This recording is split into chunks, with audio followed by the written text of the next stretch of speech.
同学们大家好，从今天呢，我们将开始学习 OneNote 这款软件。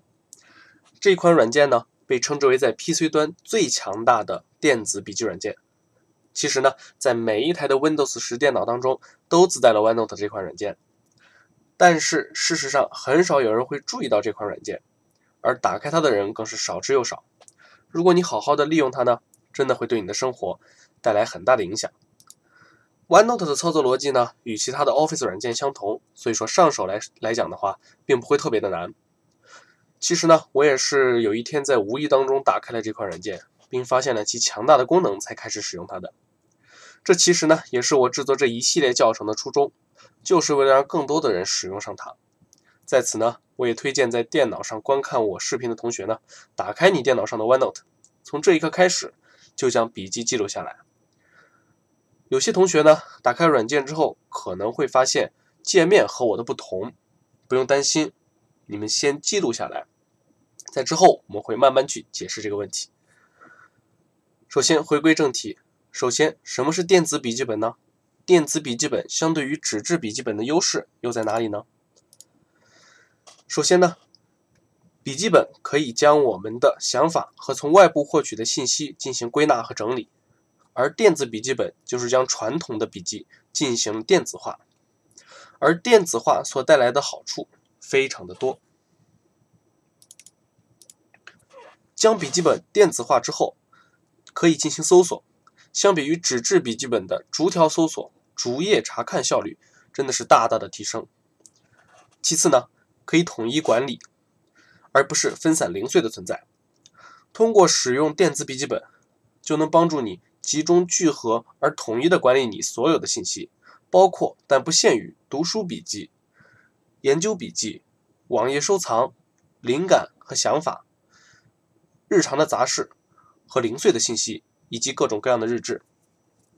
通过这样的记录呢，便于形成属于你自己独有的个性化的系统化知识库，也非常有利于你把过去收集的杂乱的素材有序的组织和整理起来。并且因为电子笔记本不占用任何的实体空间，所以可以随时随身的携带，也不会因为出现例如搬家这样的问题而导致笔记本丢失。那么第三项呢，就是文本的编辑会更加的高效，也更利于管理。你可以在一条的笔记中随意的重新整理内容，重新调整位置，你也可以对笔记的内容做补充、改动、移动和删除。与之相反呢，使用纸质笔记本，如果想要复制文本、移动文本或者是删除文本，这些都是非常令人头疼的问题。难道你要将纸上所有的内容擦掉之后再重写吗？更别提如何把多个纸质的笔记本的内容整合到一起的问题了。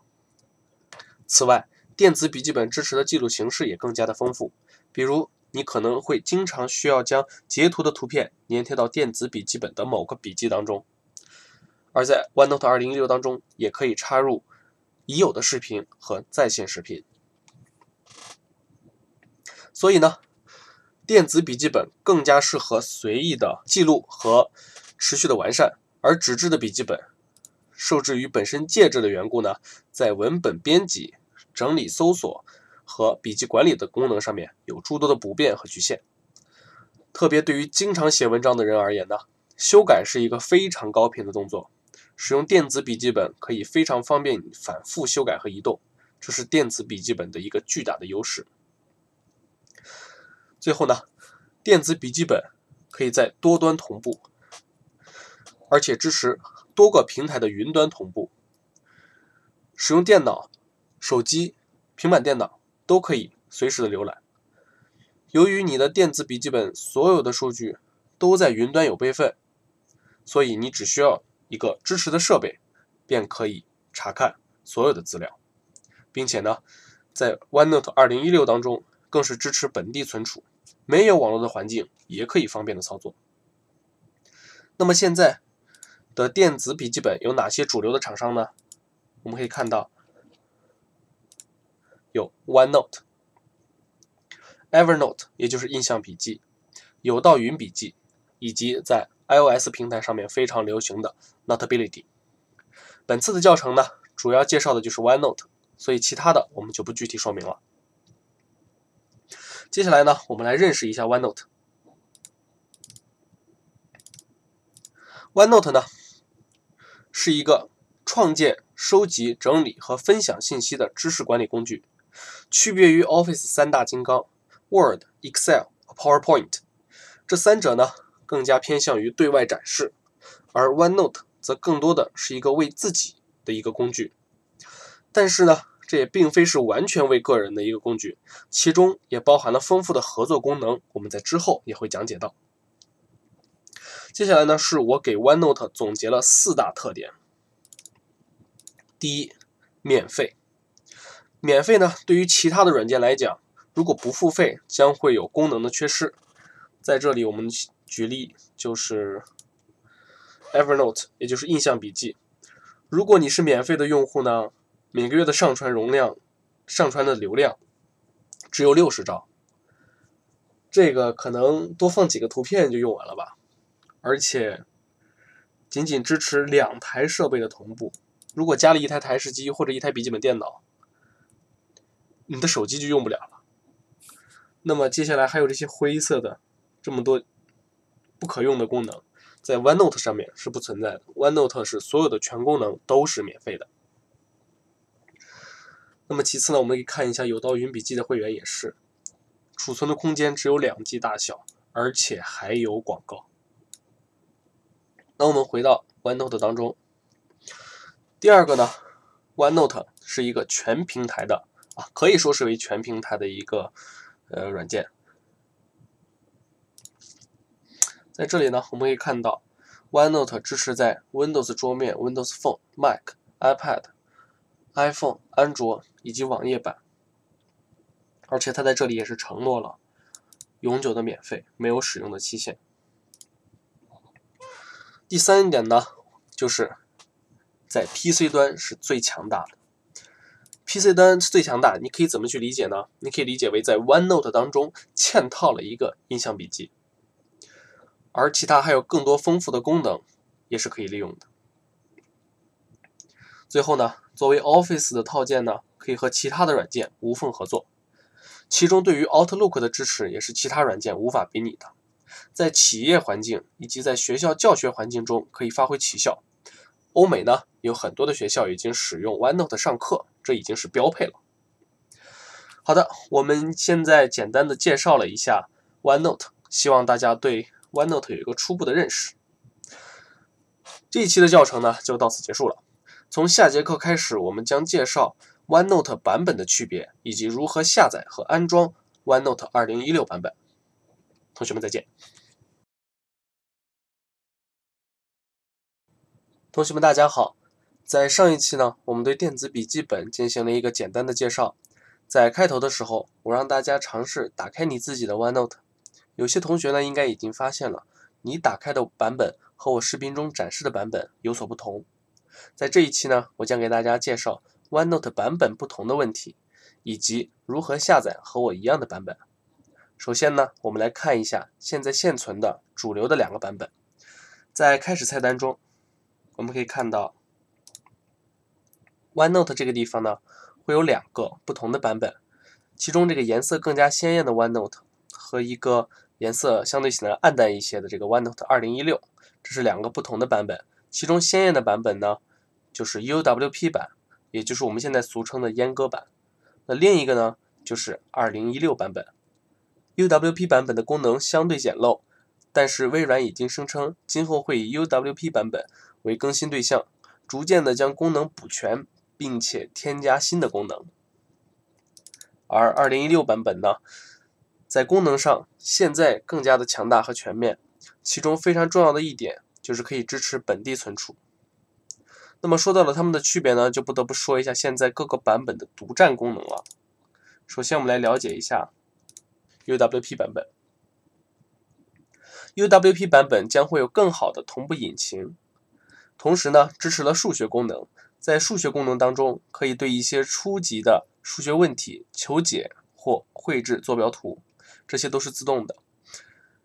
初级的数学问题呢，包括但不限于1元一次方程、2元一次方程组，还还有利用求和符号 sigma 的求和公式等等。同时呢，随着触摸屏的越来越多越来越普及， UWP 版本也对触摸输入有了进一步的优化。在 UWP 版本当中，有全新的五彩笔和铅笔的选项，同时也支持了利用触控的虚拟标尺，可以用来画直线。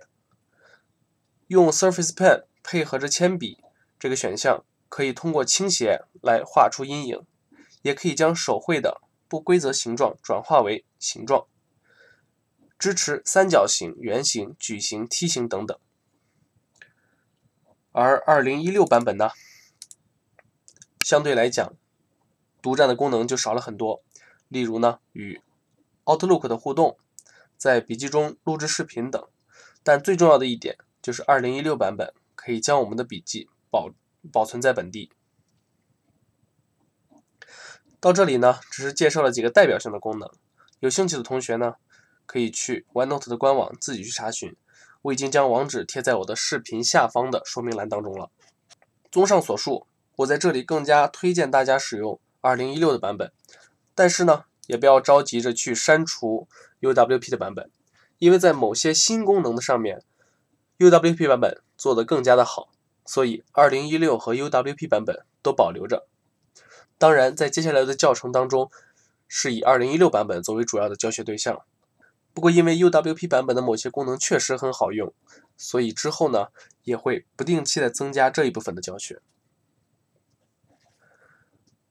接下来我们来看一下 OneNote 的下载问题。如果你的电脑安装了 Office 2016的套件的话，那么2016版本应该是已经自带了的。但是由于有的同学呢，在电脑上只有 UWP 版本，那么接下来我们就去下载 OneNote 2016版本吧。实际上下载非常的简单，首先打开 OneNote 的下载网址，在视频的下方的说明栏当中，我也贴上了下载的地址。那么为什么我们不直接打开 OneNote 官网呢？因为你只要在网页端登录过微软的话，打开 OneNote 会直接让你跳转进 OneNote 的网页版。所以呢，我需要直接打开下载页面。OK， 我们点开这个网址，可以看到这里面已经有了 Windows 应用商店版本，也就是 UWP 版本，旁边的 Windows 桌面版，也就是我们需要的2016版本了。点击下载就可以安装了。苹果电脑的同学呢，可以选择这里的 Mac 版本，不过可能会有所不同。本教程呢，还是以 Windows 平台为主。好的，本节教程就到此结束了。到现在为止呢，已经将大家的教学环境统一了。那么从下节课开始，我们将正式的进入 OneNote 的使用教程了。好的，同学们再见。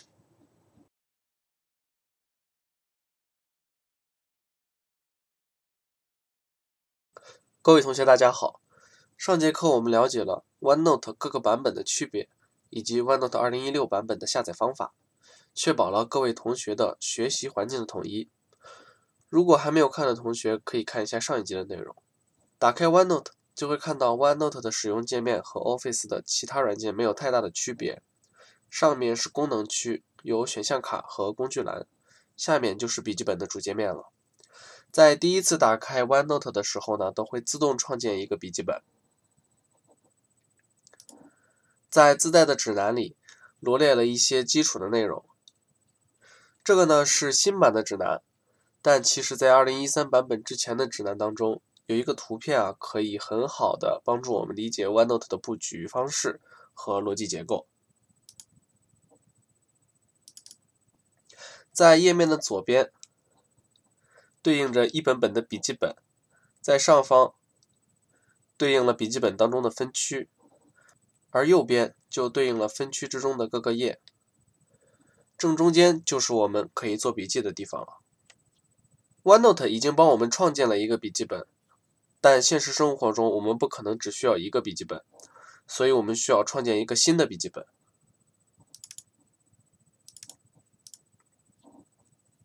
在左侧的笔记本区域，单击鼠标右键，选择新建笔记本，或者是从选项卡中选择文件，找到新建。在此呢，我们就可以创建新的笔记本了，可以创建到 OneDrive 或者是电脑本地。在这里呢，还要提醒大家，最好是使用 OneDrive 创建，因为创建到本地的话，就无法与他人共享了。我们选择在 OneDrive 中创建，输入名称，就比如 OneNote 教程。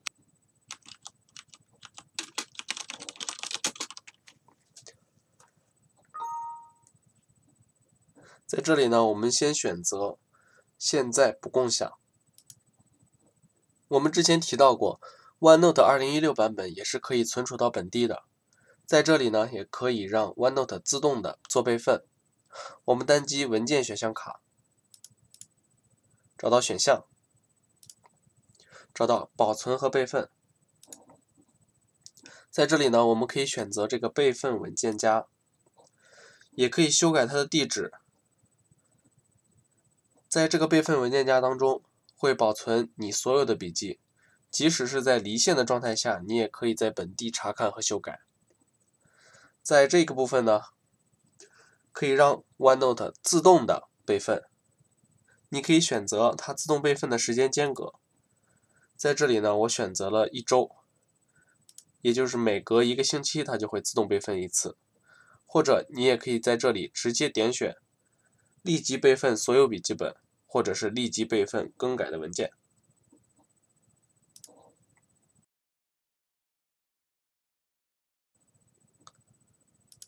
其实呢，我们的笔记本也是可以和他人共享的，同样是点击文件选项卡，找到共享。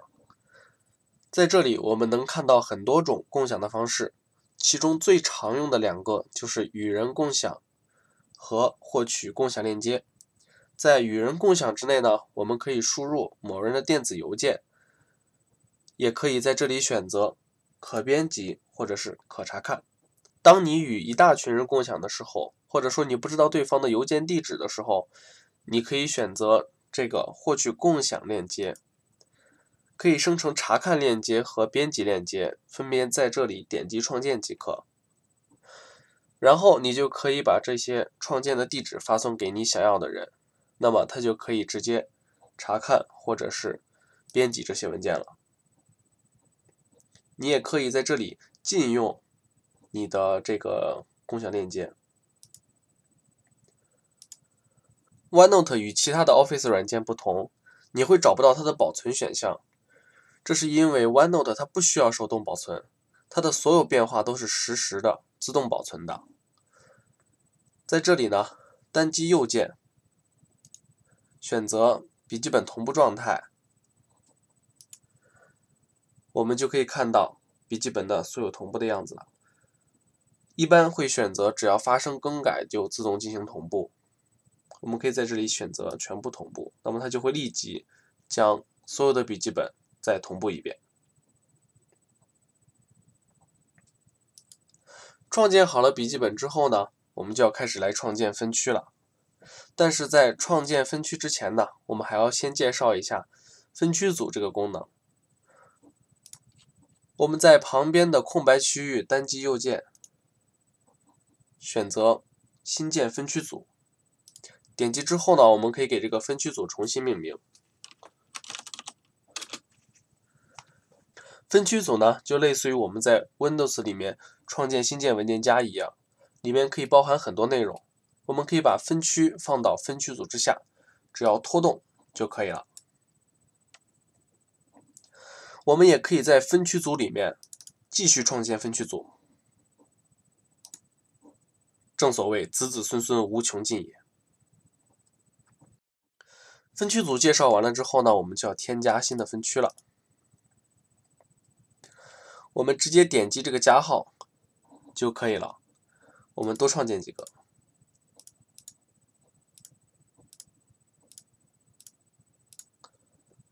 创建好之后，就会发现它会自动的让每一个分区有不同的颜色。当然，我们也可以手动调节这些颜色。在分区上单击鼠标右键，选择分区颜色。这里我就把 OneNote 教程的这个分区配合 OneNote 选择了紫色。分区创建了之后呢，我们就要创建页了。在右边点击添加页就可以了。我们直接多创建几个页面啊。在新建的页里面，我们可以看到，它会自动的生成你这个页面创建的日期和时间，单击也可以修改这个创建的时间和日期。这里呢，我们就可以给它输入标题1。如果这个时间不需要的话，我们也是可以删除的。每个页都是一张近乎无限大的纸，我们就可以在这里面记录了。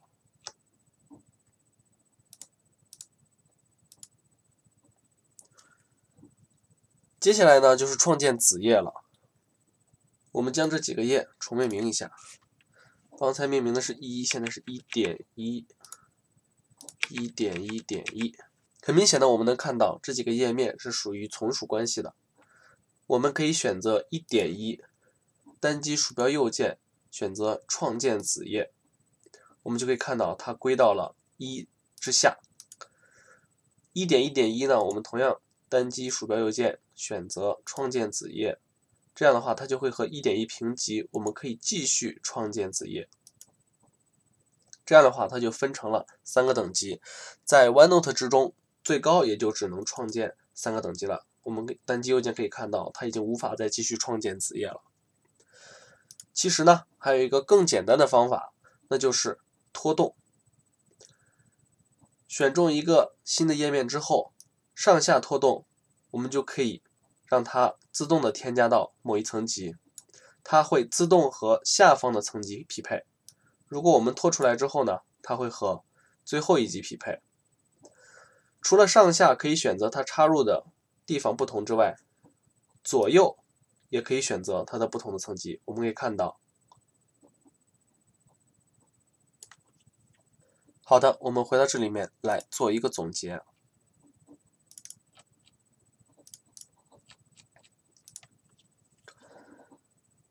在 OneNote 当中，我们可以创建很多笔记本。在笔记本当中呢，我们可以创建分区组和分区。在分区组之中，我们可以继续创建分区组，相当于无限扩展。然后在分区当中呢，我们可以创建很多的页面，页面之内呢，我们又可以创建1级子页和2级子页，每一个页都是一个近乎无限大的可编辑页面。好了，以上这就是本节课的内容了。不要忘记点击订阅，这样在我下次更新内容的时候，你就可以及时的看到了。或者点击屏幕上的框框收看其他的教程。同学们再见。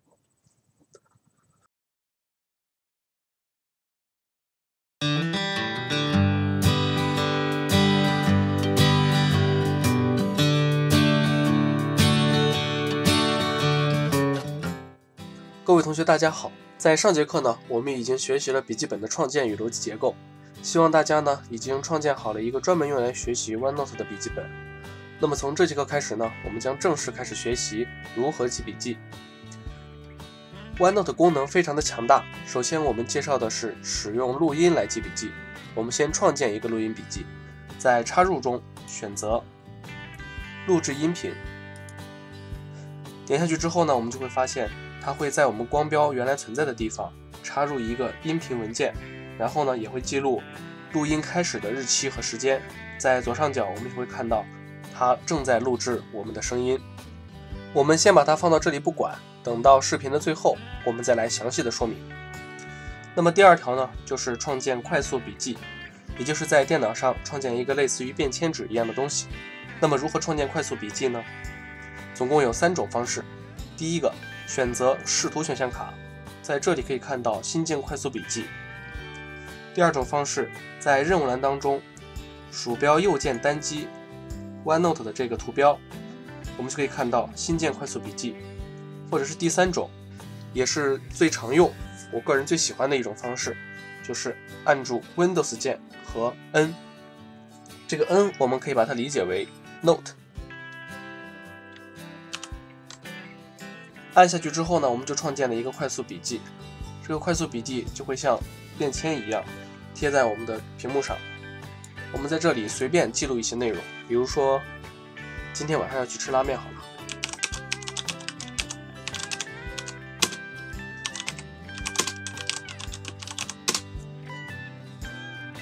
如果我们想让它固定到我们的屏幕上，我们可以选择上面的3个小圆点，点开之后选择视图选项卡，在这里可以点击前端显示，这样它就会固定到我们的屏幕上了。即使我们打开了一些其他的网页，它也会一直保持在最上方。如果我们已经把这件事情做完了之后呢，我们就可以把它直接关掉。但是这些内容是不是直接消失了呢？并不是，它会自动的保存在一个默认的路径，就是我们最开始创建的那个笔记本，它会自动创建一个快速笔记的分区，我们可以直接选中，或者是在屏幕的左下角选择快速笔记，这样我们就可以直接回到我们刚才所做的笔记的这个页面了。在之后呢，我们也可以对它进行编辑或处理。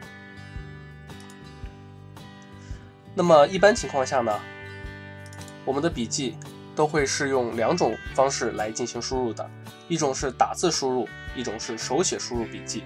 我们先来介绍一下打字输入。在这里呢，我们先把我们刚才讲的内容先记录一下。接下来呢，我们要讲打字输入。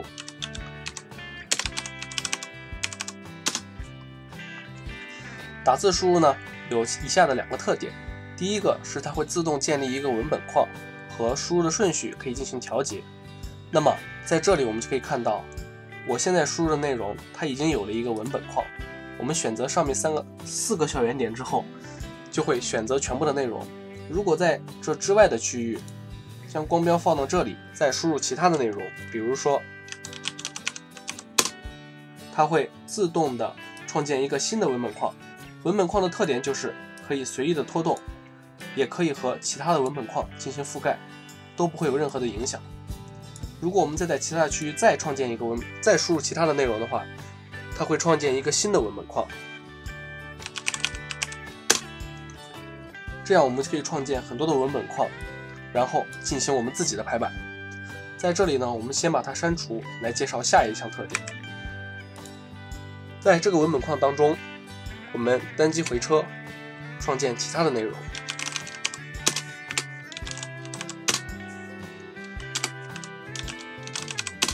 在这里呢，我们输入了上午、中午、下午、晚上。如果在其他的软件当中，我们要想调节它们的上下顺序的话，我们可能需要不停的复制和粘贴，但是在 OneNote 当中不需要。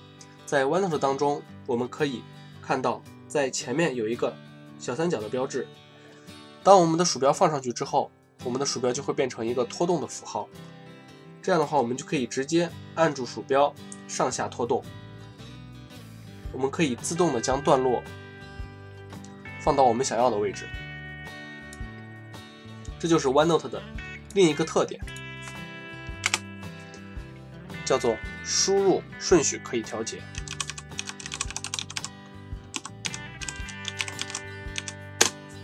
那么除了打字输入呢，我们还有手写笔记的输入方式。手写笔记输入的方式非常简单，我们选择绘图选项卡，在这里我们可以看到，这里有很多预设的笔，这里的笔除了有普通的笔，还有荧光笔。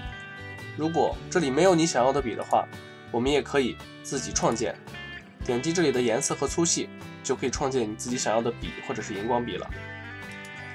那么在这里呢，我们直接选择这根红色的笔来做一些标记，或者是选择荧光笔来标注你想要的内容。如果要停止绘图的话，我们直接按住键盘上的 ESC 键即可，或者是我们可以在左上角选择键入，就重新会变回我们的鼠标。那么 OneNote 呢，还可以将我们手写的内容转换为文本。我们可以选择一根黑色的笔，在这里写上你好，这样手写非常的费劲。如果说你使用的是触屏加上触控笔的话，效果会非常的好。在这里我们选择套索选择，将我们需要识别的内容圈起来，然后点击将墨迹转换为文本。我们可以看到识别率还是可以的。但有时也会出现一种情况，就是我们输入的内容它并不会识别，这个地方会变成一个灰色的按钮。我们现在将它选择之后，它并不是灰色的，它是可以点选的。但有些人呢，可能在手写输入之后，这里会变成一个灰色的按钮。这是什么样的情况呢？是因为 OneNote 它把你手写输入的内容识别为了图像，它认为你在画画而不是在写字。这样的话，我们有这样的一个处理方式就是在选中了之后，鼠标放在上面，单击鼠标右键，将所选的墨迹视为手写或绘图。将选择绘图的时候，上面的这个按钮就变成灰色，就不可以识别了。将它选择为手写的时候，就可以识别成文字。那么我们来介绍一下还有橡皮擦的功能。在绘图当中，如果我们不想要这些内容的话，我们可以选择橡皮擦。橡皮擦总共有4种，其实可以大致的分为2种，一种是图像的橡皮擦，一种是笔画橡皮擦。在我们写字的过程当中，最常用的就是笔画橡皮擦。选择笔画橡皮擦之后，我们擦除的是以笔画为单位的。我们在这里再做一个示范，我们画2条线条。如果我们使用的是笔画橡皮擦的话，那么一擦它就会把整个线条擦掉。而如果我们选择其他的橡皮擦呢，比如说这个小橡皮擦，它就会擦掉一小部分。中橡皮擦同样的，大橡皮擦也是一样的。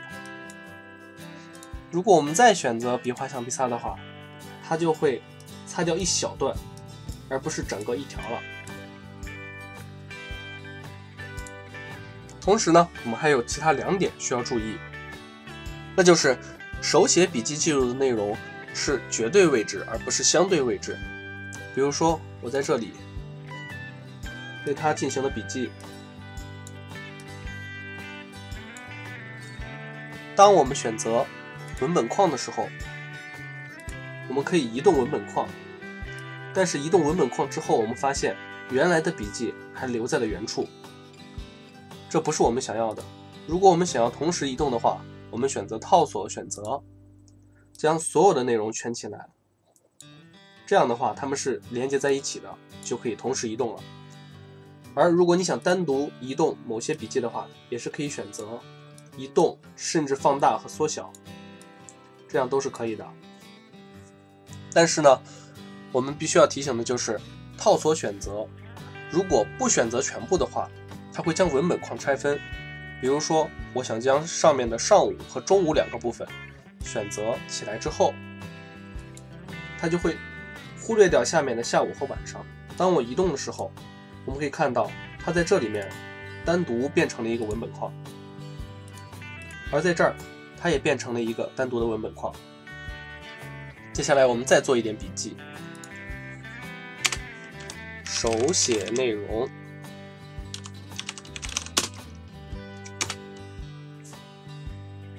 注意点，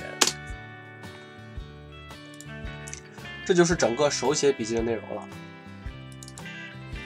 那么我们再回过头来看一看我们的录音笔记会是什么样的情况。如果我们把鼠标放到这个图标前面的话，就会看到在这里会有一个播放的按钮，我们点下去之后，它就会自动的开始播放我们之前录的原来存在的地方。而接下来我们在中途做的一些笔记，我们会看到它的前面都出现了这个播放的按钮。如果我们点击一下，就会发现我们先把我们刚才讲的内容中间开始播放了，并不是从最开始播放，它会开始播放你这个笔记记录的内容前10秒开始到之后的内容。也就是说，你可以随时的回顾你正在记这段笔记的时候，录音正在录的什么内容，老师正在讲什么内容。这就是 OneNote 强大的录音笔记的功能。好了，本节课就到此为止，不要忘记点击订阅，这样在我下次更新内容的时候，你就可以及时看到了，或者点击屏幕上的框框收看其他的教程。好，同学们再见。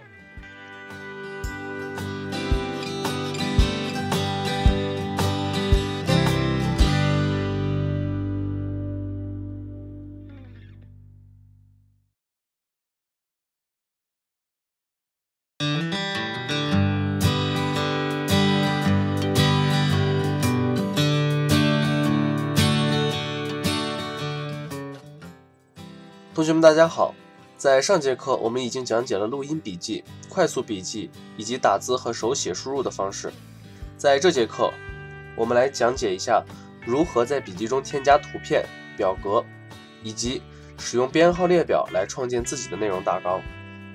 首先，我们来讲解一下如何添加图片。插入图片有以下几种方式，我们可以选择插入选项卡，这里面图像可以直接选择图片，点选好我们要插入的文件之后，点击插入就可以了。这是一种方式。第二种方式，可以将我们的图片文件直接拖动进 OneNote。我们打开资源管理器，刚才同样的图片，我们直接拖动到 OneNote 就可以了。好，我们先将这两个图片删除掉。那么在 OneNote 当中，也可以在笔记本页面上插入屏幕剪辑，也就是截屏。同样的，在插入选项卡当中选择屏幕剪辑，或者是在任务栏当中单击鼠标右键，也可以看到屏幕剪辑的选项。那么屏幕剪辑也有快捷键，就是 Windows 键加 Shift 键加 S。我们以第4课的内容举例说明。在这里我们按下 Windows 加 Shift 加 S 键，这就是我们屏幕截图的页面了。我们选择我们想要截图的内容，选中之后，它会自动的放到剪贴板里。我们在这里单击鼠标右键，选择粘贴图片就可以了。OneNote 还有一项功能，就是可以从图片当中提取出文本，也就是简单的 OCR 文字识别功能。在我们的这个图片当中，我们单击鼠标右键，选择复制图片中的文本，然后在其他的地方单击鼠标右键，选择粘贴只保留文本，就可以看到它将图片中的内容识别出来。但是我们发现它只能识别文字，像前面的这些小加号呢，会影响到它识别文字的效率和识别率。那么这个时候呢，我们就要对图片进行一些处理了。我们先将这个文本框删除。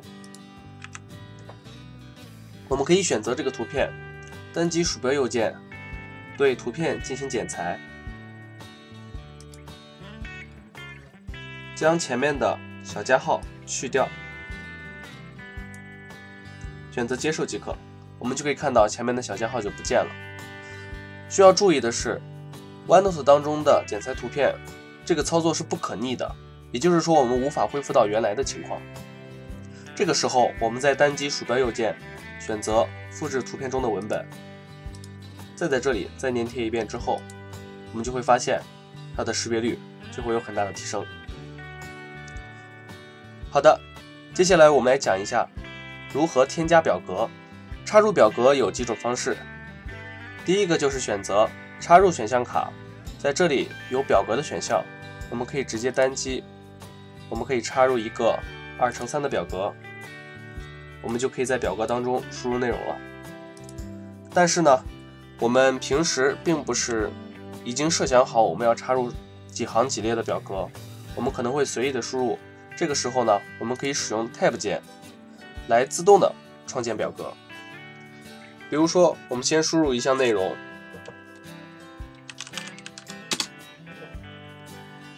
接下来呢，我们直接按一下键盘上的 Tab 键，它就会自动为我们创建一个表格。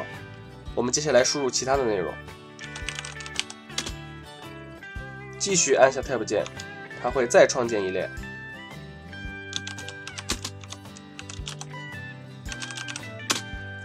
直到整个行创建完了之后，我们按下回车，它就会自动到下一行，我们就可以输入其他的内容了。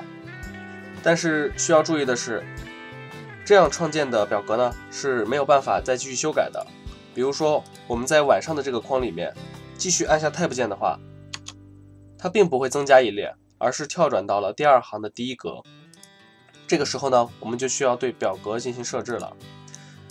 将光标放到表格内，我们就可以看到上方出现表格工具布局选项卡。在这里呢，我们可以对表格进行选择、删除和插入。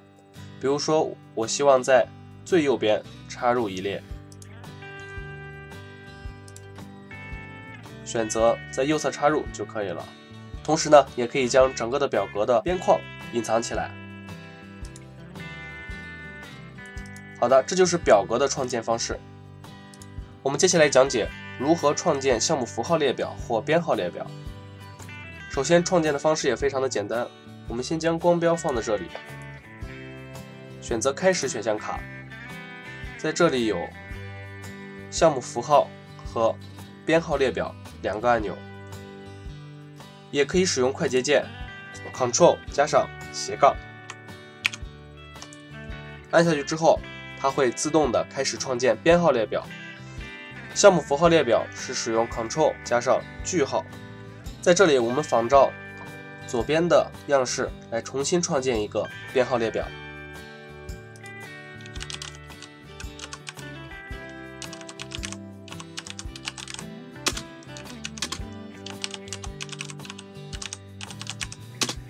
我们可以看到，在左边分了好多个等级，那这样又是怎么做的呢？实际上很简单啊，依旧是使用我们的 Tab 键和 Backspace 键来调整。在这个列表当中，我们按下回车键，它会自动为我们生成第二项。但是如果我们想让它进到下一个等级的话，我们在此时按下 Tab 键，它就会自动的缩进。我们输入创建方式。这个编号列表呢，是可以无限往下继续延伸的。比如说我们现在回车，按下 Tab 键，我们继续往下创建，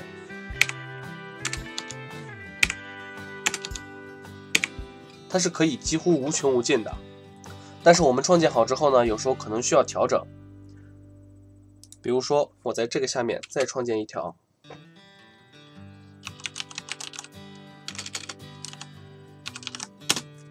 如果我希望将上下内容调换，我们在最开始也讲过，可以直接选中前面的小三角来调整它们的上下等级。同时呢，左右也可以调整它们的分级。这样我们就可以为自己创建一个内容大纲了。编号和项目列表有一个非常大的特点，就是它可以收拢和展开。比如说我在这里依旧是这个小三角，这次我们不拖动，我们双击鼠标左键，我们就可以看到下面的内容全部被收拢起来了。此时前面变成了一个小加号，我们再双击这个小加号，所有的内容就又都展开了。旗下所有的编号列表都可以单独的进行展开和收拢。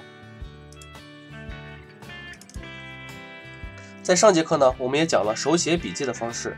此时需要注意的是，手写笔记正如我们上节课所讲的一样，是绝对位置而不是相对位置。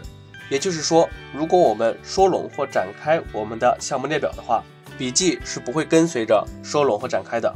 在这里我们做一个示范，选择绘图选项卡，随便选择一根红色的笔，对这些内容进行标注，或者是荧光笔对内容进行标注。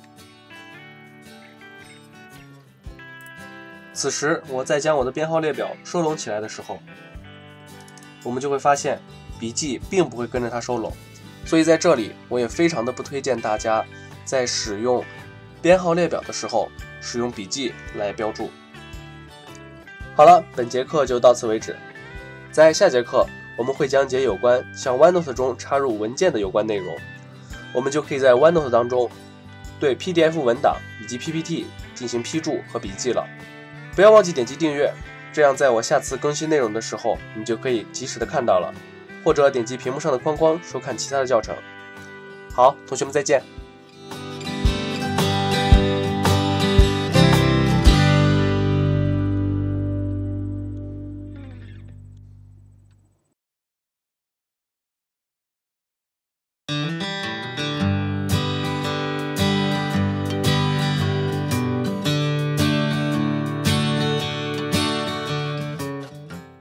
同学们大家好，上节课我们学习了在 OneNote 中添加图片、表格和编号列表。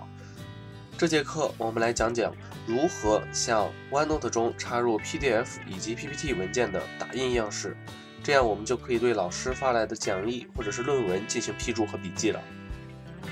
好的，首先我们来讲解一下如何向 OneNote 中插入 PPT 的文件。非常简单，这里我准备了一个 PPT 的范例。我们先新建一个子页，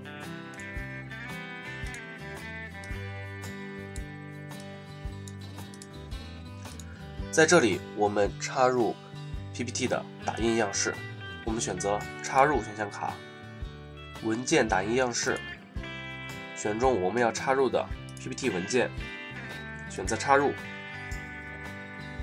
这样它就会将我们刚才的 PPT 文件以打印的样式插入到我们的 OneNote 当中。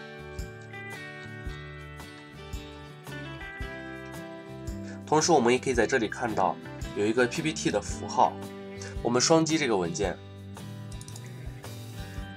就可以看到它会打开我们之前所准备的 PPT 文件。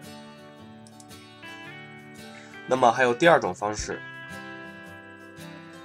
我们选择 PPT 文件，选择打印，在打印机的选项里面我们选择 Sent to OneNote 2016，这个时候我们选择打印， OneNote 就会提示让我们选择需要打印输出的位置。我们首先默认选择快速笔记，点击确认之后，它会在快速笔记当中创建一个这个 PPT 文件的打印样式的页面。但是我们需要注意的是，在这个打印页面里面是不会再出现刚才那个 PPT 文件的符号的。好，我们回到这里，这就是向 OneNote 插入 PPT 文件的方式。我们就可以对插入到 OneNote 的 PPT 文件进行笔记了。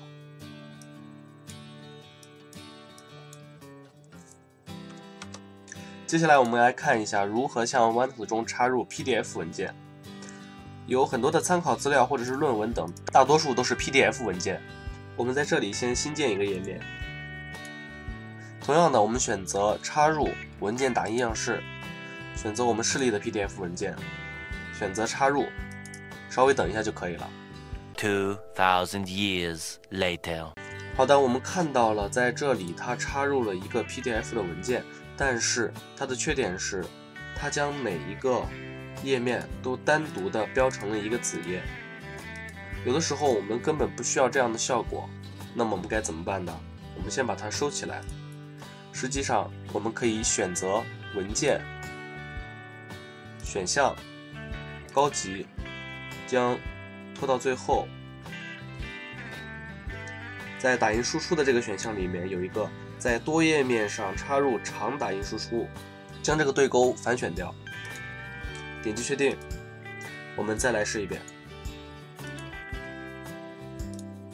我们同样的再插入这个 PDF 文件 later。 这样我们就可以看到在同一个页面当中插入了多页的 PDF 文件，这才是我们想要的效果。好了，本节课就到此为止。在下节课我们会讲解更多有关向 OneNote 中插入文件的内容，我们就可以向 OneNote 中插入在线视频以及和 Office 套件可以互动的插入内容了。有什么问题也欢迎同学们在评论区留言，不要忘记点击订阅，这样在我下次更新内容的时候你就可以及时的看到了，或者点击屏幕上的框框收看其他的教程。好，同学们再见。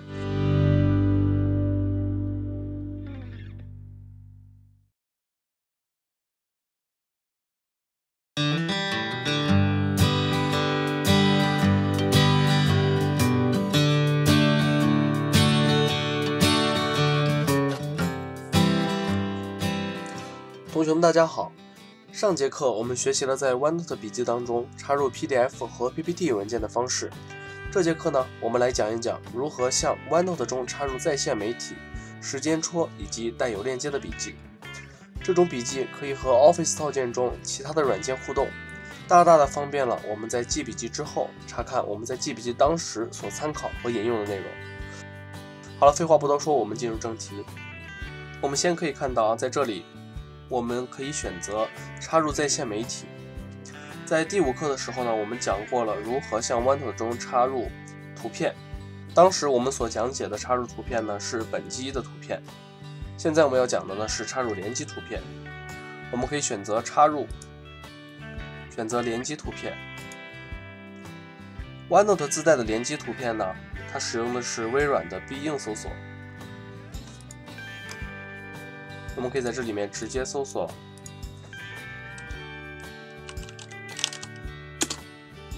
蓝天就比如这样的一个内容哈。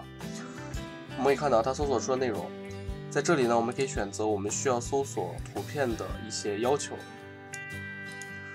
在这里呢，最重要的是，这里有一个选项可以选择知识共享领域的图片，我们可以把它理解为无版权的图片，可以随意的使用。我们点击一个图片，然后选择插入就可以了。我们可以像之前一样调整它的大小和位置。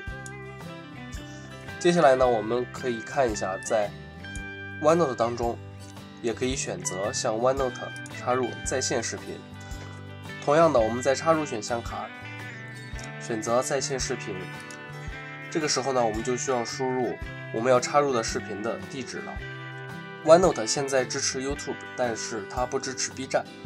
我们在这里做一个示范这是我之前投稿的视频，我们可以直接将这个地址复制、粘贴，点击确定，它就会直接在这里创建一个文本框。在这里呢，这个视频是可以直接点击播放的，这样我们就可以在不占用内存空间的情况下，在笔记中插入视频了。接下来呢，我们来看一下时间戳。时间戳呢，我们可以运用在时间流当中。比如说，我们今天上午几点几分做了什么事情，然后又在几点几分做了什么事情。就比如我刚刚插入的这个视频，它并没有显示我是在什么时候插入的。这样我们就可以选择，同样是插入选项卡，在这里面有日期、时间，或者是日期和时间。这样我们就可以清楚地记录一个完整的时间线。那么接下来讲的是最重要的一项内容创建链接笔记。创建链接笔记最大的特点就是可以和 Office 套件其他的软件相互互动。我们直接来做一个演示。选择审阅选项卡，点击链接笔记。这个时候呢，它会在屏幕右侧创建一个固定的窗口。我们在这里先选择取消。在这个笔记当中，我们可以选择我们示例的一个 Word 文档。在打开这个 Word 文档的时候，我们将 Word 文档内容复制，并在这个笔记中粘贴。我们就会看到它在前面出现了一个 Word 的标志。同样的，我们可以打开一个 PPT， 将 PPT 的内容复制过来，同样的粘贴到这里。我们也会发现它的前面有一个 PPT 的符号，它会指向我们这个 PPT 的文件。它甚至呢可以在 OneNote 之间相互引用。我们比如在这里选择上一课的内容，将上课的内容随便复制一些内容过来，在这里粘贴，我们就可以看到它在这里出现了 OneNote 的标志。我们呢也可以随时的关闭链接的状态，在这里点击停止记录链接的便签，那么接下来的内容它就不会再继续创建链接了。同样的，我们再复制一段 PPT 的内容过来，我们就可以看到它前面已经没有了 PPT 的标志，而其他的依旧还有。现在呢，我们将这个笔记关闭，回到我们原来的笔记当中。在这里呢，我们就可以看到我们刚才插入的一些内容。我们先将这个 PPT 关闭，然后我们试着点开它们前面的 PPT 标志，我们选择是，那么它就会打开我们当时看到的这个 PPT。我们呢也可以在右上角查看这一个页面链接了哪些笔记，或者是删除这个页面上的链接。好了，本节课的内容到这里就结束了。在下节课我们会讲解有关向 OneNote 中插入数学公式、形状以及笔记间的链接的内容。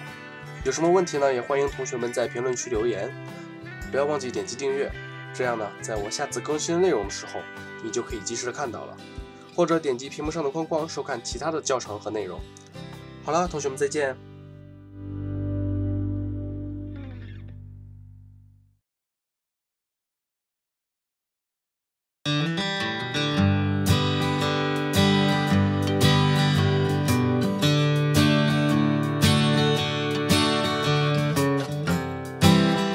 同学们大家好，上节课我们学习了在 OneNote 笔记当中插入在线媒体、时间戳以及带有链接的笔记的方式。这节课呢，我们来讲一讲如何向 OneNote 中插入形状、数学公式以及指向段落的链接。这些内容对于理工科的学生以及手动创建笔记目录和摘要有很大的帮助。OK， 我们首先来看如何在笔记中插入形状，选择绘图选项卡。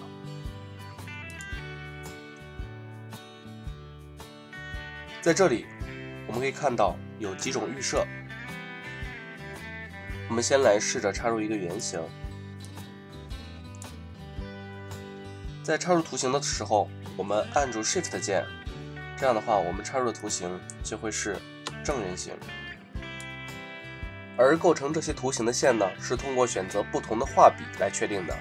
如果我们选择了荧光笔，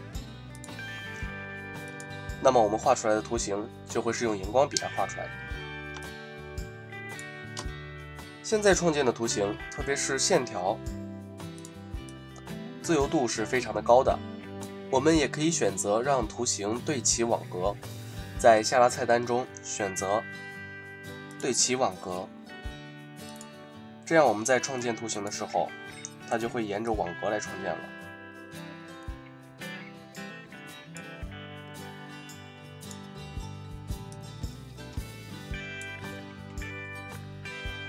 好的，那对于很多学生以及从事理工行业的人呢，会经常需要写一些数学公式。OneNote 也准备了一些常用的公式。点击插入选项卡，找到公式，点开之后就可以看到一些常用的公式了，比如圆的面积、二项式定理、勾股定理、它的展开。如果有自己的需求的话，也可以点击最下面的插入新公式来创建自己所需要的公式。这里有很多公式的模板，有分式、根式、积分、三角函数一直到矩阵都有。在左侧呢，也可以选择很多的数学符号，除了基础的数学符号，我们还可以选择希腊字母以及手写体或者是其他的一些运算符号来输入我们的公式。在这里呢，我简单的插入2条普通的公式来作为演示。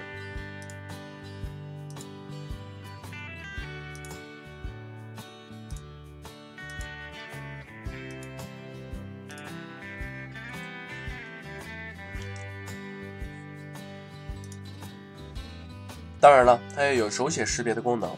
这些内容呢，我会和 OneNote 的数学计算功能放到一起，在今后的教程中介绍给大家。当我们在记笔记的时候，有时候会碰到需要在中间插入一些内容，但是在段落下方已经有了很多的内容，如果我们全部用手动来移动的话，显然是不现实的。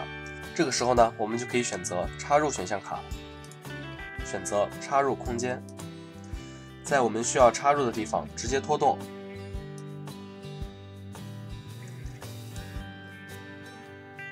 就可以在笔记中插入一段新的空间来放置新的内容。接下来呢，是插入指向笔记的段落链接。在笔记中，记事链接是最好的项目笔记整理方式。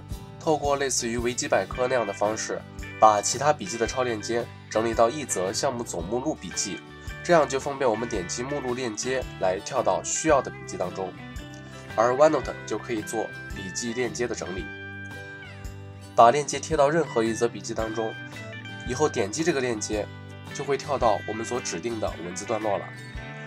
就好比我现在已经创建了很多课程，但是我却从来没有为他们创建过目录。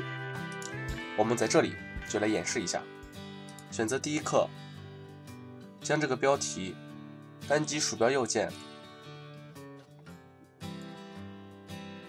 选择复制指向段落的链接，然后在总目录上我们右键单击保留原格式的粘贴。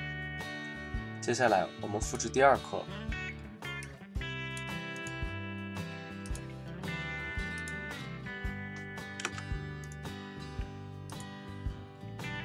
这样当我们点击这个标题的时候，它就会跳到我们所指定的位置。甚至更进一步， OneNote 不只可以插入一则笔记的链接，还可以插入某一个笔记内的某一个特定段落的位置链接，让我们点击链接之后可以直接跳到那个内容段落的位置。这尤其对于笔记很长很大的时候，我们可以当做找到内容锚点的好方法。同样的，我们比如在第二课当中复制其中的一个段落，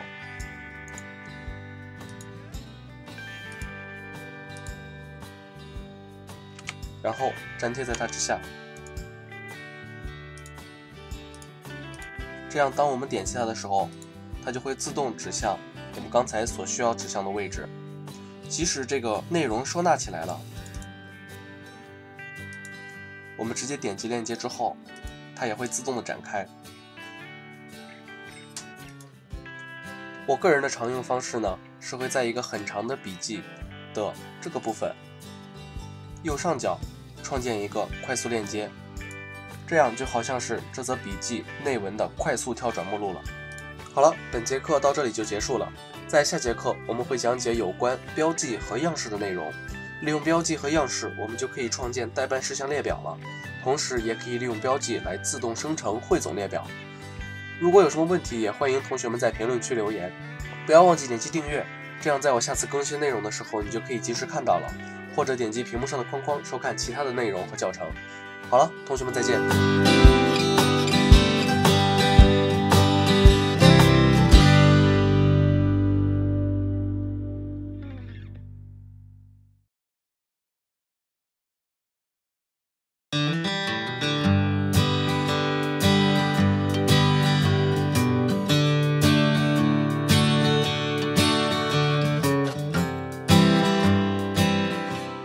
同学们大家好，上节课我们学习了在 OneNote 笔记中插入形状、数学公式以及指向段落的链接的内容。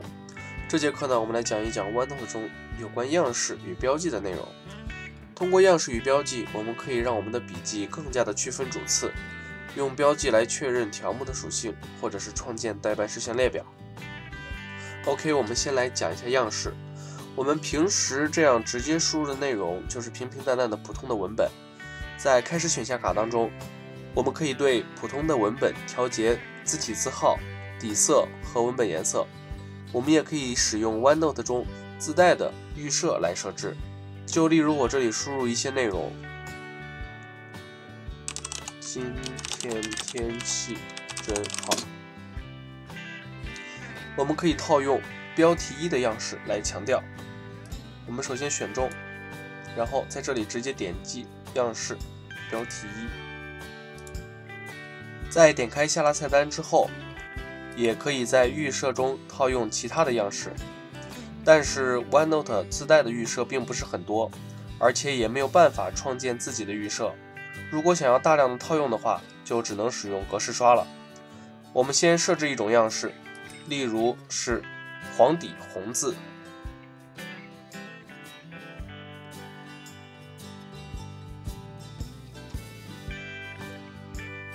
我们将光标放到需要复制的格式的文本上，然后选择格式刷，之后直接选中要套用相同格式的文本就可以了。其实面对无法自创样式的问题，并不是没有解决的办法，我们可以利用插件来解决。有关插件的内容呢，我会在今后专开一节课的，请大家点个订阅，之后就会有更新了。好的，说完了样式，我们接下来看一看标记。这个功能可以说是在 OneNote 中使用频率最高的一种功能了，可以将我们所写的各个条目进行分类。同样的，在开始选项卡当中，我们可以看到最醒目的就是待办事项标签了。我们来举一个例子，比如说我们要买东西，然后呢和朋友吃饭，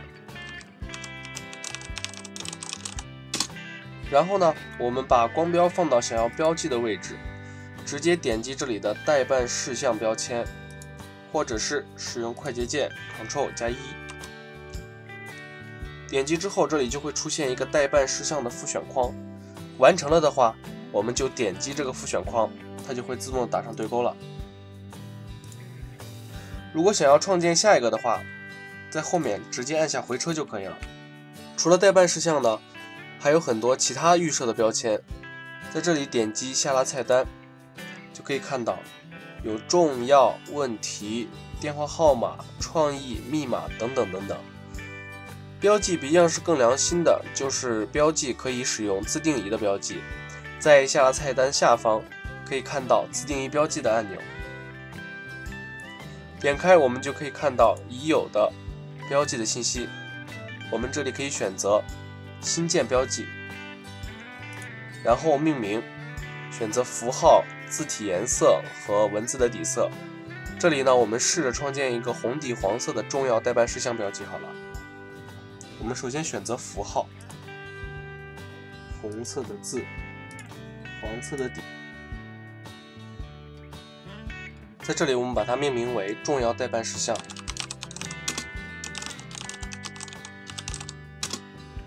然后点击确定。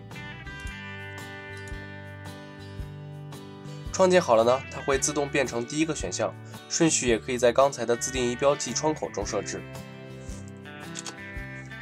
当我们使用了标记之后呢，我们会需要在众多的页面中查看标记。就比如在上了一个学期的课之后，要期末考试了，我们需要创建一个期末复习的重点。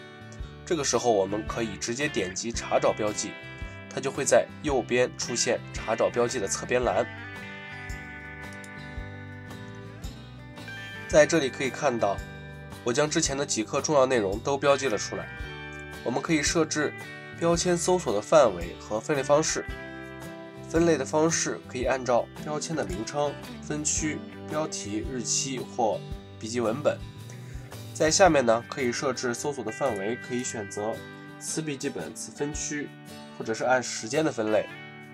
在这里呢，我就原封不动了。我们可以看到这些标签都罗列在这里了。这个时候呢，我们可以创建一个摘要页，不需要的内容我们直接将它收起来就可以了。然后点击下方的创建摘要页按钮，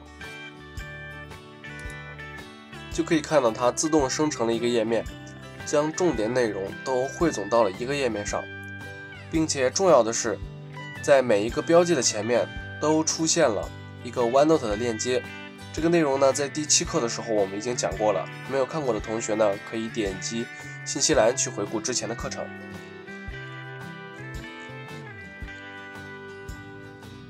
我们接下来点击这个链接，就可以回到这个条目所在的地方了。当然，还有一种使用场景，我们可以用来创建一个生词本，把要背的单词创建一个页面，然后创建一个背单词的标签。这里呢，我来快速的演示一下。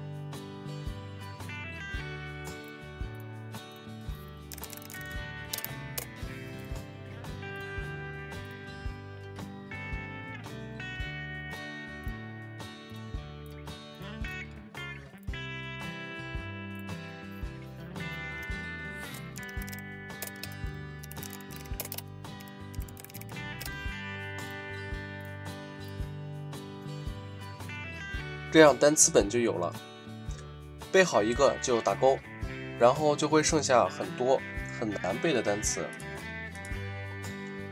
这个时候呢，我们依旧是使用查找标记，在这里呢，我们可以选择刷新结果，然后勾选仅显示未打勾的标记，然后再创建一个摘要页，这样就创建好了一个单词本。但是带有复选框的标记也有一个很大的缺点，或者说是微软的 bug 吧，就是摘要页的复选框不和原来的复选框联动。比如说我们在这里打上了勾，但是我们回到原来的地方，会发现这个页面上并没有打勾，这个只能去怪微软了。而且2016版本也不会再更新了，不知道微软会不会修复这个问题，也只能请大家在使用的过程中注意这个问题了。打勾的时候两边一起打。还好呢，有这个链接笔记，也不用一个个去找了。以上呢就是 OneNote 中样式和笔记的用法了。好了，本节课就到这里结束了，谢谢大家收看。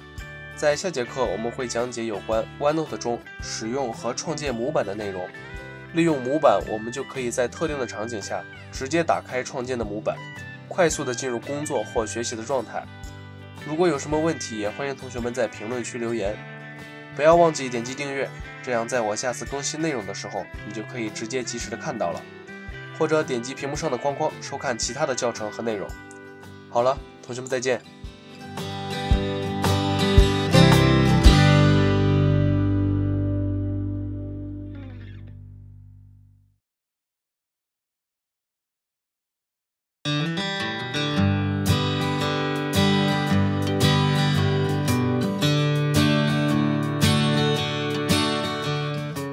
同学们大家好，上节课我们学习了 OneNote 中样式和标记的用法。这节课呢，我们来讲一讲 OneNote 中有关页面设置和模板的内容。通过模板，我们可以在特定场景下直接打开创建的模板，快速的进入工作或者学习的状态。OK， 我们首先来看如何设置页面。在之前的教程中，已经有同学会注意到我的所有的页面都会有这个浅蓝色的方格线了。有一种说法是，聪明的人会使用方格笔记本，其原因就在于方格笔记本可以清理大脑的思路，建立思维框架，其次也便于画图、画表格，简洁而且直观。再者，网格纸也有优越的在线性，可以使学习、生活变得更加轻松和顺利。方格纸也可以轻松地做到首行对齐，也可以留出漂亮的行间距。那么我们如何设置这样的网格线呢？其实很简单，我们点击视图选项卡，在页面设置这里，我们就可以找到基准线，点开之后就可以选择需要设置的网格线了。除了有不同密度的网格线之外，还有不同间距的横线。例如我们选一个间距比较粗的横线，这样在记笔记的时候也是非常的方便。同时我们也可以在选择项的下面调整基准线的颜色。如果勾选了创建始终带有基准线的页面的按钮的话，之后每创建一个新的页面就会自动的带有基准线了。同时呢，我们也可以调整我们的页面的背景颜色，在基准线的左边点开背景颜色，就可以修改页面的底色了。不过同样的，除了几种基础的预设之外，就没有其他的选择了。除了基准线和页面颜色之外呢，我们也可以使用模板，在插入选项卡可以找到页面模板，点开之后我们就会看到它在右侧出现了一个模板的设置窗口，这里面呢预设了一些模板，每点击一个模板，它就会自动创建一个新的页面。在新的页面里面，我们就可以直接开始记录了。如果我们没有在这里找到我们想要的模板的话，我们也可以自己手动创建一个自己使用的模板。接下来呢，我们来做一个示范。例如我们要做一个课堂笔记的模板，在这里首先点击新建页面，创建了一个我们之前设置的自带有网格的页面。我们在这里可以增加标题，然后给正文留出空间。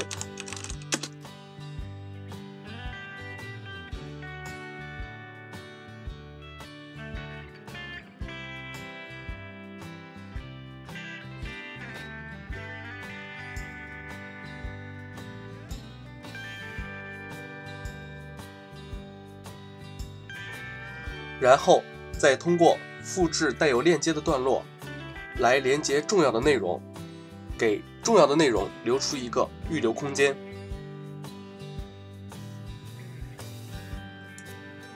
之后我们再来记录这节课我们需要做的家庭作业，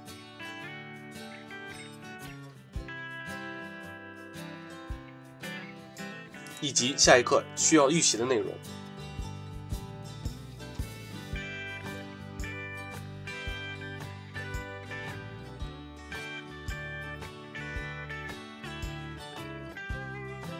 然后我们也可以选择插入图片，将其设定为背景图片。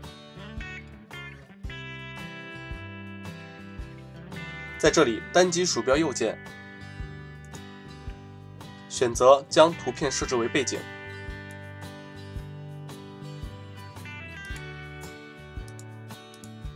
这样我们自己的模板就创建好了。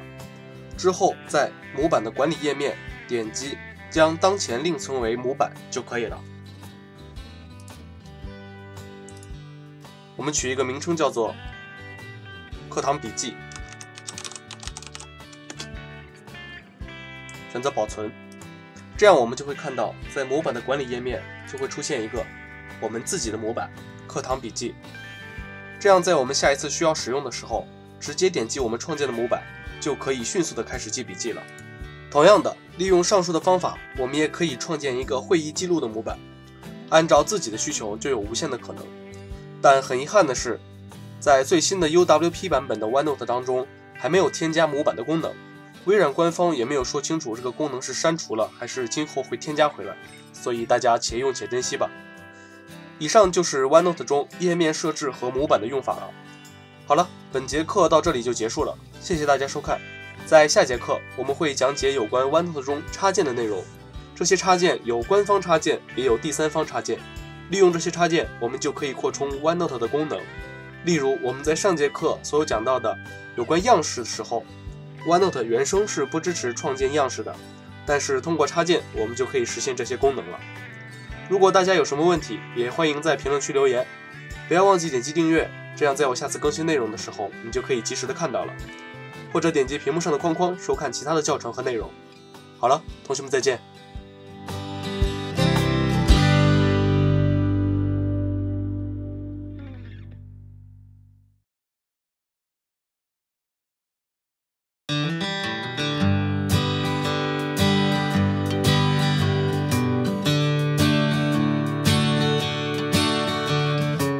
同学们大家好，上节课我们学习了 OneNote 中有关模板的内容，这节课呢我们来讲一讲 OneNote 中有关插件的内容。OneNote 本身的功能已经很强大了，但是也有很多的地方并非完美，这个时候很多功能就需要插件来实现了。这节课呢我们介绍3个插件，第一个是官方的 OneNote Clipper， 可以用来剪辑浏览器的内容。第二个是第三方插件 OneTastic，这个插件可以说是一个宏管理器，同时也自带了 OneCalendar， 这是一个很好的时间线记录的功能。第三个也是最重要的一个，就是 OneNote Gem， 中文叫做真。OneNote Gem 作为一个收费的软件，功能就非常的丰富了，也是推荐重度使用 OneNote 的人一定要安装的插件。虽然是收费的，但是还是推荐大家支持正版，不过网上也能搜得到，这个就见仁见智了。好的，首先我们来详细的说一下第一个 OneNote Clipper。 下载的方式很简单，我们直接在浏览器中搜索 OneNote Clipper 就好了。然后呢，我们会打开官方的网页，这个网站会识别你的浏览器来提供不同的下载方式。在这里我只演示 Chrome 浏览器和 Edge 浏览器。 Chrome 浏览器的情况下，点击获取的话会跳到谷歌的应用商店，只要点击安装就可以了。但是在一些地区，由于某些原因没有办法看到这个商店，这个时候就需要手动的安装插件了。在这里我已经将安装包上传到了云盘当中，大家可以下载。下载的地址我会放到视频下方的说明栏当中。大家下载好文件之后，打开 Chrome 浏览器，点击右上角的3个小圆点，选择更多工具，扩展程序。到了这个页面之后，我们直接将软件拖动到界面里，它就会自动的安装了。由于我这边已经安装过了，所以就没有反应。接下来呢是 Edge 浏览器，同样是打开网页，我们就会看到它已经自动识别到了这个是 Edge 浏览器。同样点击下载，这个时候它会跳转到 Win10的商店，点击这里的获取就可以下载这个插件了。在这里我就不安装了。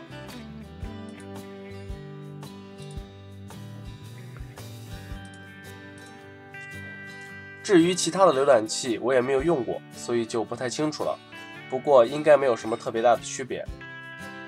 安装完了之后，会在浏览器的插件部分出现 OneNote Clipper 的按钮，我们打开一个网页，例如是这个网页，点击这个按钮，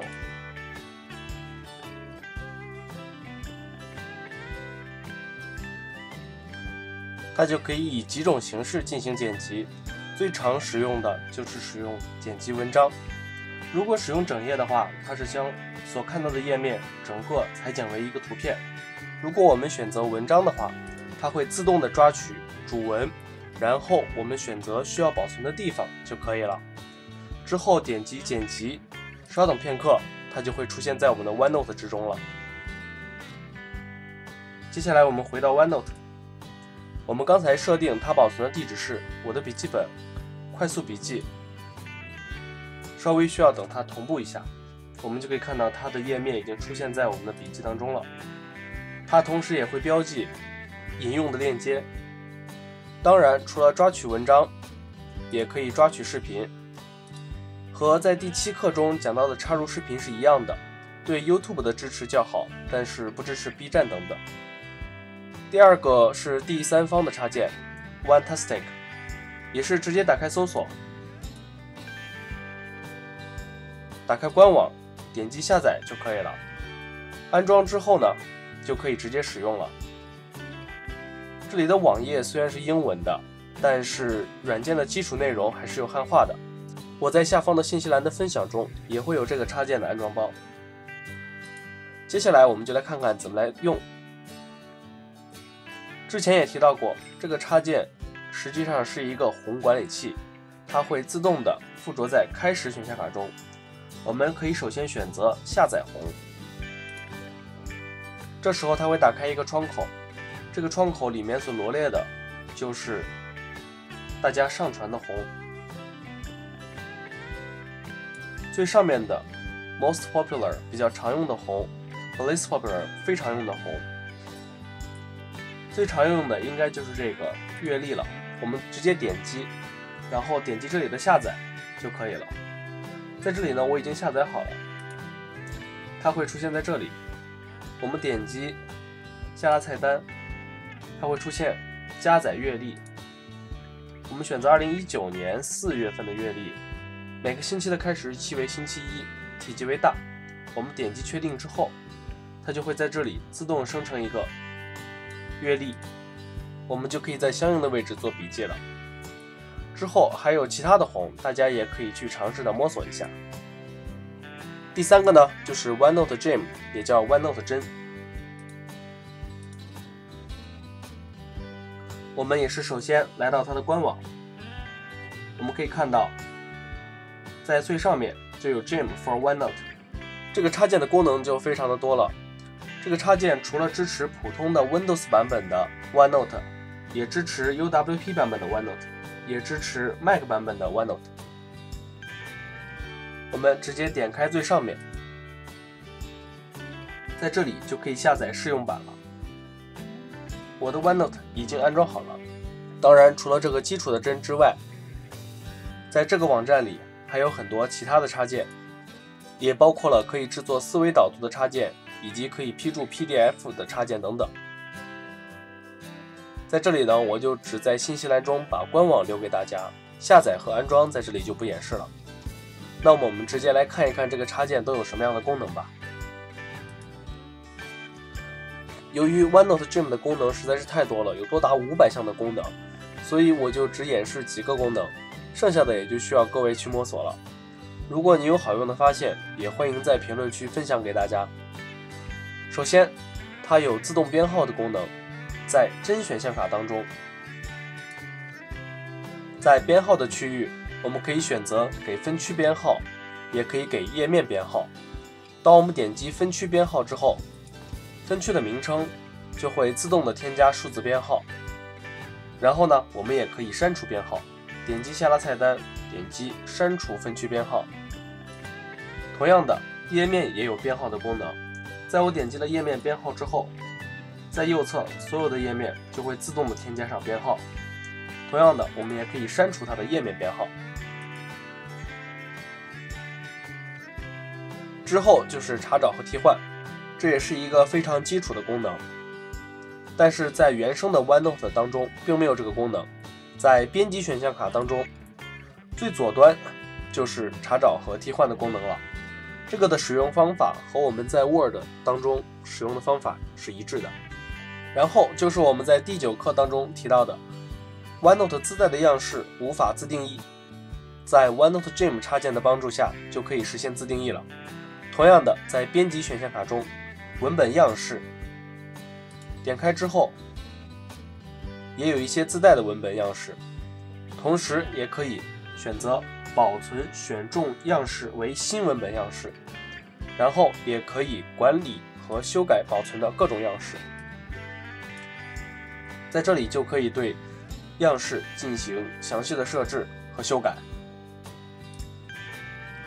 最后，在链接选项卡中，我们可以自动的一键生成目录，而且每个目录也是我们在第8课的时候就讲过的笔记间的链接。我们选择目录，选择页面目录，这个时候它就会自动生成一个带链接的目录页。我们点击任意一个标题，都可以直接跳转到我们的笔记页面。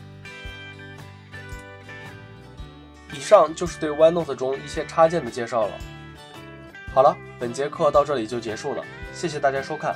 在下节课我们会补充一些在之前的 OneNote 教程中没有讲到的小知识点，比如分区加密或者是制作长图之类的内容。如果大家有什么问题，也欢迎在评论区留言。不要忘记点击订阅，这样在我下次更新内容的时候，你就可以及时的看到了。或者点击屏幕上的框框收看其他的教程和内容。好了，同学们再见。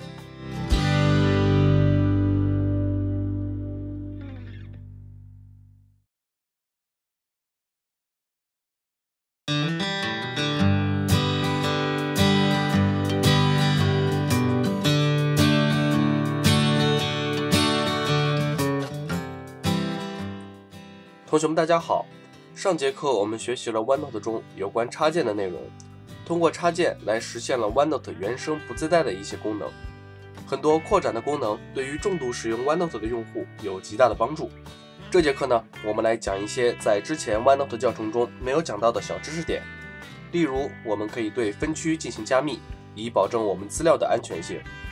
除了笔记间的链接，也可以设置一些简单的超链接。同时 OneNote 2016版本中也有简单的计算器的功能。最后，我们还可以利用 OneNote 来制作，比如像微博上那样的长图片。好了，废话不多说，我们先来讲解一下 OneNote 中的分区加密的功能。例如，我们要对旁边的演示分区进行加密，我们首先选中分区，然后选择审阅选项卡，在这里点击密码选项。这个时候会在右侧弹出侧边栏，然后点击设置密码，然后输入要设定的密码，确认密码，点击确定。这时我们就对这个分区加好了密。被加密的分区如果在一定的时间不操作，就会自动上锁。我们也可以在这里对分区进行手动上锁，或者使用快捷键 Ctrl 加 Alt 加 L 来锁定。然后我们锁定分区之后，我们来演示一下实际的效果如何。锁定之后，所有的页面就都看不到了。我们点击笔记区域，它就会要求我们输入密码。如果输入了错误的密码，我们就进不去。输入正确的密码，我们就可以进到正常的页面了。我们也可以对锁定的时间进行设置，还是在刚才的密码管理页面，在最下方有密码管理选项，点击之后找到密码选项，在这里就可以调节自动锁定的时间了，或者选择在离开受密码保护的分区时将其立即锁定。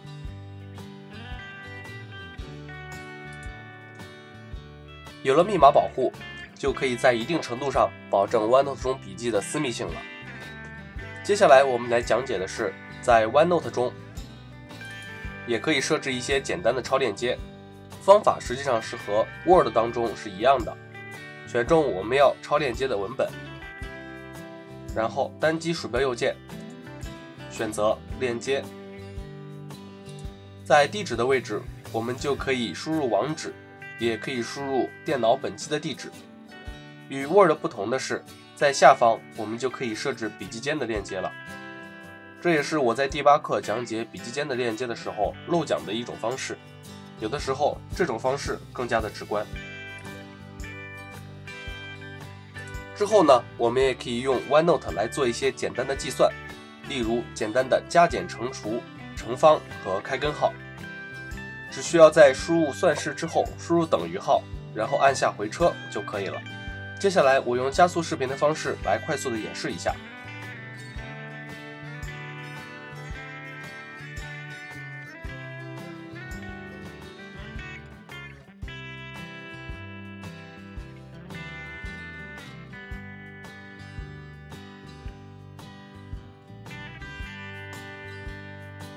要注意的是，在 OneNote 中，计算结果都是以小数呈现的，做大量计算的话会有很大的误差，所以专业的计算还是请使用 Excel 或者是专业的数学工具。其实，在 OneNote 中还有更加复杂的公式的输入方法，例如输入积分符号和使用 Sigma 的求和符号的公式等等，以及使用 UWP 版本的 OneNote 的数学工具，也可以实现更加复杂的计算功能。可以对一些公式，例如2元一次方程组进行求解和画出坐标图等等。这些内容呢，我会以番外篇的形式在今后为大家推出，敬请期待。最后呢，我们来讲解一下用 OneNote 来制作长图片。其实很简单，我们在最开始讲解 OneNote 的结构的时候就提到过了，我们所输入的所有内容都是以文本框的形式存在的。我们可以直接在同一个文本框中写好文字，插入图片进行排版。之后我们只需要选中文本框，在最上方的灰色条上单击鼠标右键，选择复制，然后再在其他的地方单击鼠标右键，选择粘贴为图片。这样它就作为一个矢量图保存在这里了。然后我们再在这个图片上单击鼠标右键，选择另存为，就可以保存我们的图片了。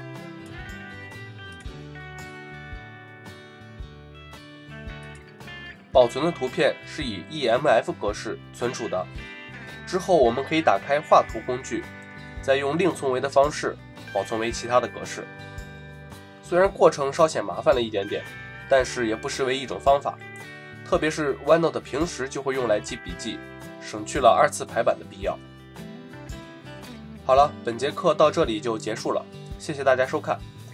关于 OneNote 2016有关的内容到这里应该就是一个相对全面的介绍了。在下节课我们会讲解一些有关 UWP 版本的 OneNote 的知识，例如在绘图功能上支持了铅笔和五彩笔，配合 Surface 平板以及 Surface Pen， 可以通过倾斜 Surface Pen 来画出阴影笔触，同时也支持了手绘形状的转换功能，更增加了虚拟标尺和最为重要的数学功能。这些新增加的功能真的是解决了很多理工科学生的痛点。另外，数学功能还有一个令人意想不到的小技巧，大家可以期待一下。如果大家有什么问题，也欢迎在评论区留言，不要忘记点击订阅，这样在我下次更新内容的时候，你就可以及时看到了。或者点击屏幕上的框框，收看其他的教程和内容。好了，同学们再见。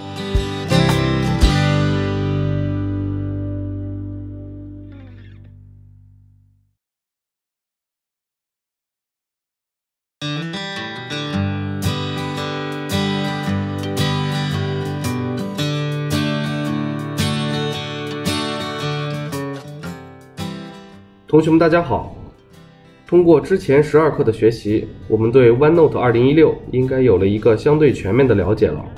在日常生活中，大家需要使用的工具和技巧，我也已经教给了大家。这节课呢，我们来讲一下有关 UWP 版本的一些知识，特别是一些 OneNote 2016没有的功能。由于微软已经停止了对 OneNote 2016更新的支持，所以接下来要介绍的功能在今后也不会出现在 OneNote 2016当中了。这也算是微软督促用户向 UWP 版本迁移吧。这次我们演示的设备从一台一般的台式电脑转换成了 Surface Pro 6，将会配合手写笔进行操作。我们首先打开 OneNote UWP 版本，打开的位置可以从开始菜单中打开，点击开始菜单，找到 OneNote。这次我们不打开 OneNote 2016，只打开 OneNote。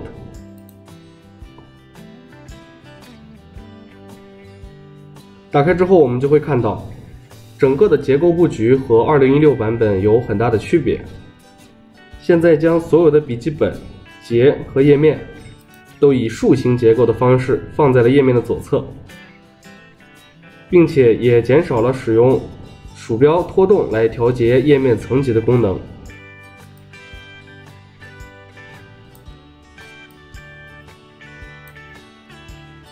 现在想要设置子页的话，就必须要通过鼠标右键来实现了。当然，除了页面布局的更新，最重要的就是 UWP 版本多了许多新的功能。在这里呢，为大家介绍4种比较常用的功能。第一个就是增加了几种笔。在 OneNote 2016版本中，虽然也有记号笔和荧光笔，但是在绘图的时候还是有一些力不从心，只能绘制线稿。在 UWP 版本当中，增加了新的笔的颜色，例如彩虹色、海洋色、玫瑰金、金银色等等。与此同时，还增加了铅笔。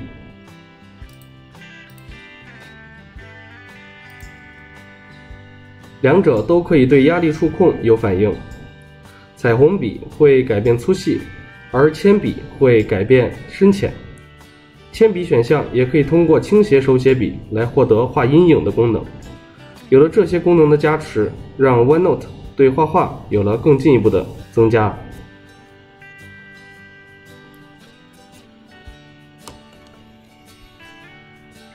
接下来我们做一些演示。首先我们选择普通的黑笔，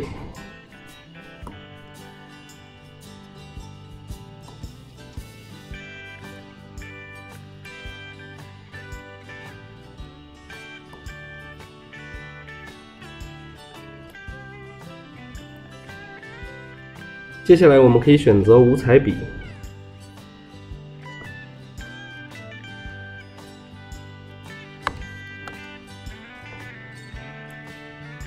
然后我们来看一下铅笔的选项。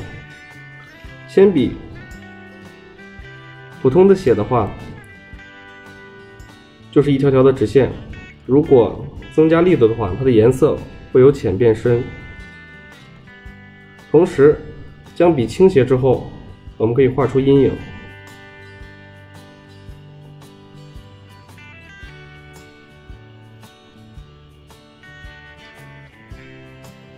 接下来呢，就是可以把墨迹，也就是手写的内容转换为形状。在绘图选项卡当中，选择将墨迹转换为图形。之后呢，我们就可以通过手写笔画出形状。OneNote 会自动识别并将其转换为矢量图。例如，我们可以画一个圆形、椭圆形、三角形、矩形或者平行四边形、梯形等等。然后同样是在绘图选项卡里，为了确保可以画出直线，所以还增加了一个标尺。点开之后，我们可以使用单指来调整它的位置，双指旋转调整它的角度，然后我们用手写笔顺着标尺就可以画出直线了。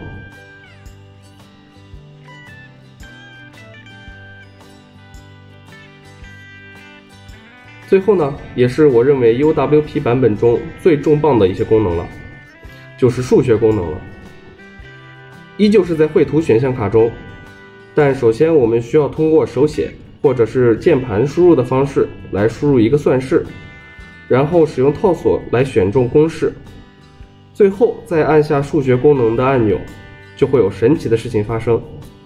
在这里呢，我们作为演示，我们先手写一个2元一次方程。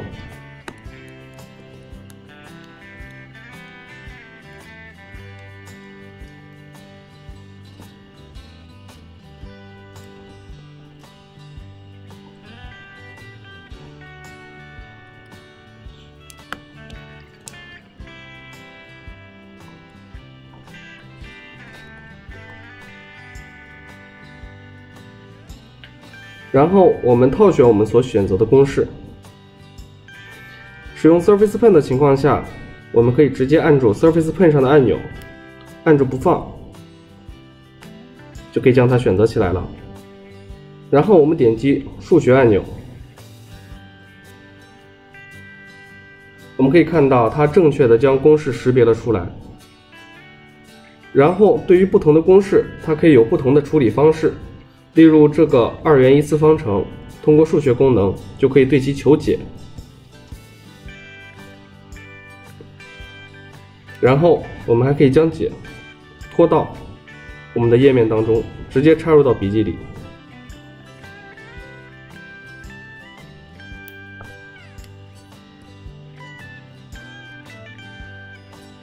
当然，除了2元一次方程，也可以对各种方程进行画图。也可以对积分方程以及求和方程进行求值。接下来呢，也是利用加速视频来快速的演示一下。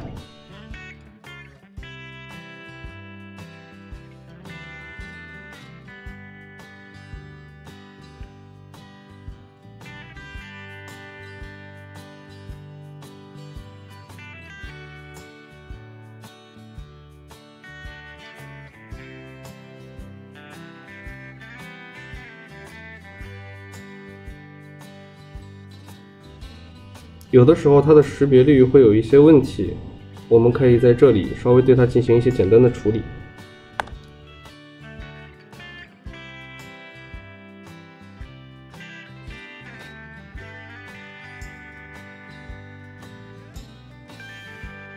当然，如果觉得这些功能还不够惊艳的话，那么接下来的功能真的是让我对数学功能有了一个更深的认识。有的时候经常会在抖音或者是一些小视频的软件上看到一些家长对于教小孩子数学力不从心的那种视频。究其原因，其实不是因为家长不会做，而是因为我们对于那些公式已经很熟练了，我们不会教而已。这个时候呢，数学工具就还有另外一项功能，就是对求解的过程进行说明，并且将步骤展示出来。例如依旧是上面这个式子，我们用来做一下演示。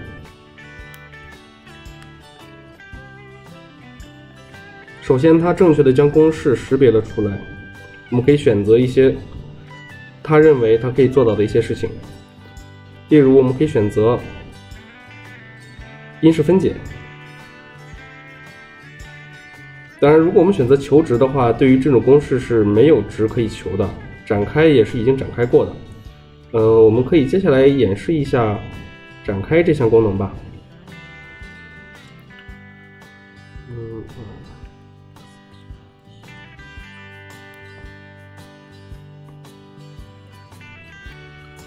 我们就可以将公式展开，然后还可以将展开的步骤显示出来。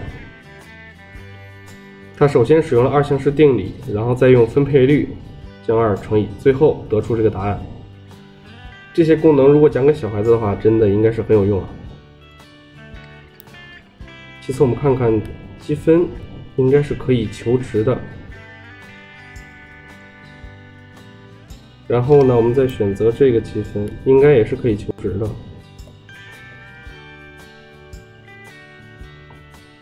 最后我们来看一下这个式子，这个式子可以选的功能比较多。求值是没有求值的，这已经是最简了，展开也已经是最简了。因式分解刚才我们讲过了，我们可以得出它的积分，也可以看到它求积分的一个步骤。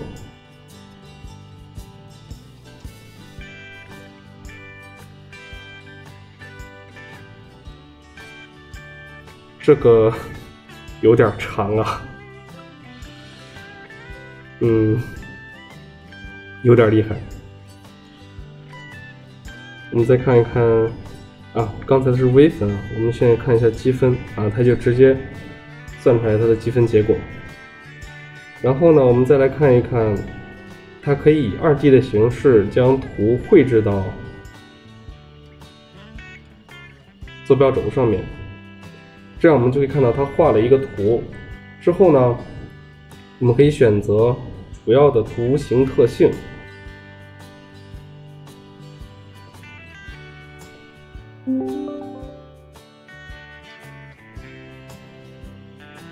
我们看到啊，它可以将0点标示出来 ，y 的轴距、极小值、极大值、定义域、范围、拐点、单调性、奇偶性、垂直渐近线、水平渐近线、斜渐近线，都可以在图上标示出来。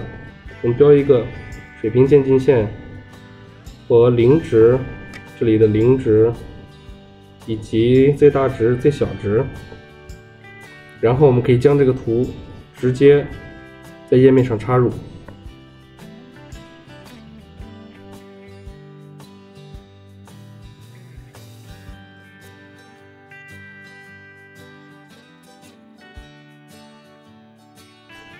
同时呢，微软也说了，它会将这个功能进行扩展，让这个功能适用于更多和更难的数学问题上面。好了，本节课到这里就结束了。有关 OneNote 的教程到这里应该就算完结了。其实介绍了这么多的功能，几乎都是针对触摸屏的优化，也可以看得出来微软官方对于未来设备是一个怎样的构想和推进方向。我本人呢，也已经在很多的课堂上直接使用 OneNote 配合手写笔来代替传统的纸质笔记了。这也是我要选择 Surface Pro 的主要原因。如果大家想看我是怎么用这些设备在课堂上记笔记的话，就请点一个赞，然后点一波关注。我会制作一期课堂使用实录的，来呈现最真实的课堂。今后也会不定期更新一些关于 OneNote 的番外篇，或者等到几年后 OneNote UWP 版本成熟了，我到时候说不定还会再录一套全新的教程呢。毕竟 UWP 版本中除了我刚才介绍的那些功能之外，还新推出了课堂笔记功能，可以让你们看一下新推出的课堂笔记功能，以及支持了研究工具和 Forms。Forms 是一种和谷歌表单一样的工具，适合用来做调查。这些东西我还没有用过，还需要摸索。今后呢，我个人打算拍一点 vlog， 如果大家有兴趣了，也请大家多多支持了。好了，这最后一堂课就这么结束了，同学们再见。